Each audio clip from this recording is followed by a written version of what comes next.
प्यार से कहना ध्यान दरकार जी। एक ह्यूमन वैल्यूज नहीं डिपिक्ट करती हैं। ये सब व्यवहार तो एक मनुष्य की पहचान नहीं है। तो एक कवि ने भी यही बोला कि सांपों को कैद कर लिया सपेरे ने ये कह के कि आदमी को डसने के लिए आदमी ही काफ़ी है।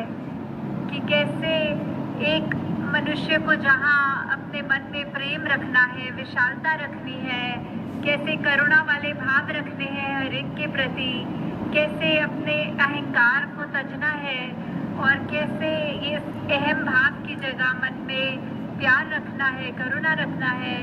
तो ये सहनशीलता, ये मिलवर्तन, ये एक समदृष्टि की निगाह ही हर एक प्राणी में, हर एक मनुष्य में होनी चाहिए।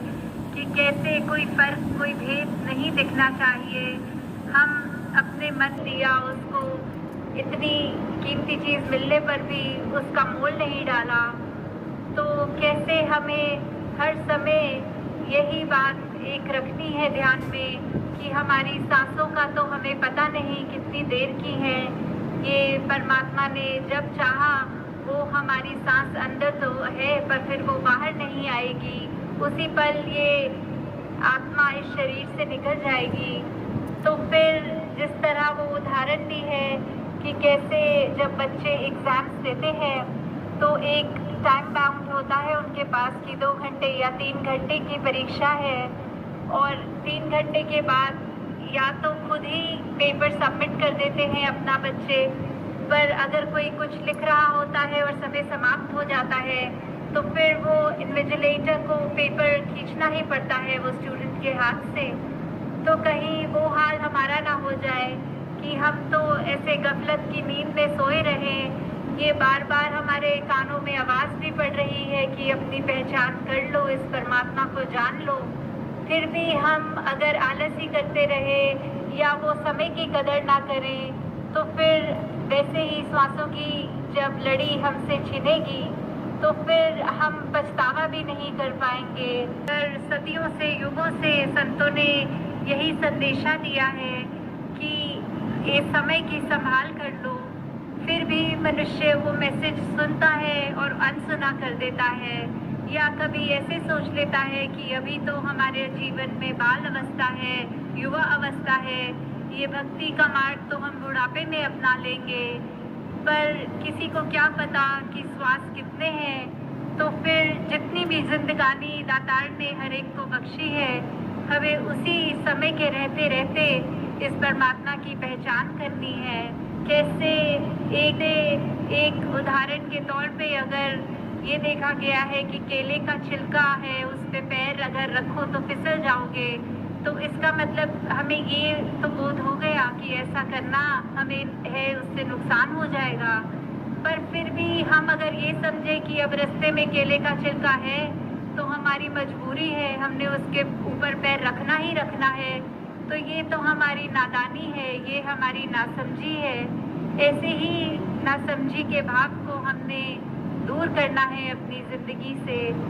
कैसे वो हम जब ये बात समझ जाएंगे, हमारा जीवन खुद ब खुद ये भक्ति के मार्ग पे पहुंच जाएगा, उसके ऊपर हम चलने लगेंगे।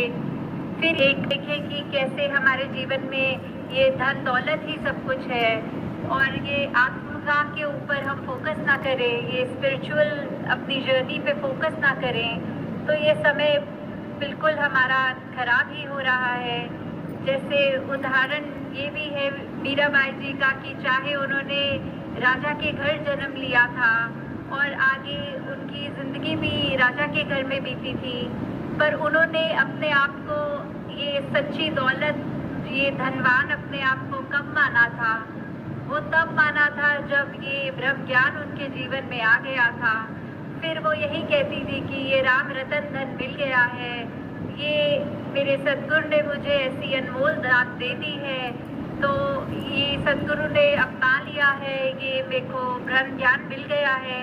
तब उन्होंने अपने आप को ऐसा अनमोल दात के साथ अपने आप को अमीर समझा।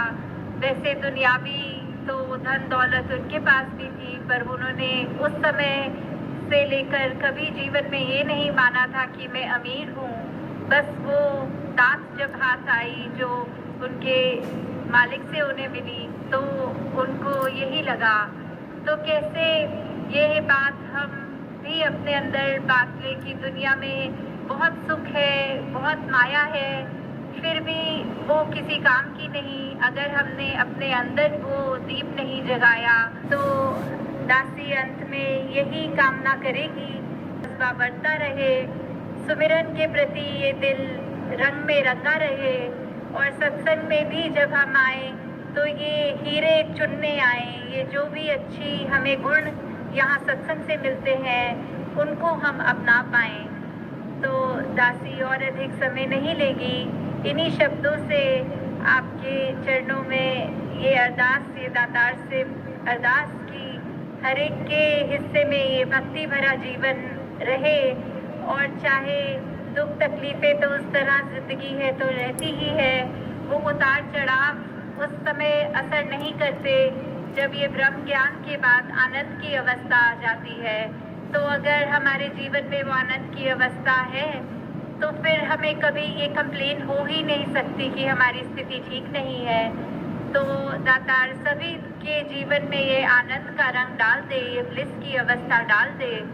सात संगत जी, धन निरंकार जी। सात संगत जी प्यार से कहना धन निरंकार जी। सात संगत जी, दासी आप जी के चरणों में हरदेव वाणी की कुछ पंक्तियाँ आप जी के सब चरणों में रखने जा रही हैं, कृपा करना जी। अरबों खरबों देने पर भी, अरबों खरबों देने पर भी एक मिलेगी सांस नहीं, सांसें हैं अनमोल कितनी क्या तुझको एहसास नहीं। सांसों की लड़ी सुमिरन की लड़ी, सांसों की लड़ी सुमिरन की लड़ी, बना ले मन मेरे, कहीं हरदेव इन सांसों का लाभ उठा ले मन मेरे। सात संगत जी प्यार से कहना धन निरंकार जी। सात संगत जी दासी से जो भी टूटी फूटी गलतियाँ हो बख्श लेना जी। सात संगत जी अपनी कृपा हम पर बनाए रखना। सात संगत जी प्यार से कहना धन निरंकार जी।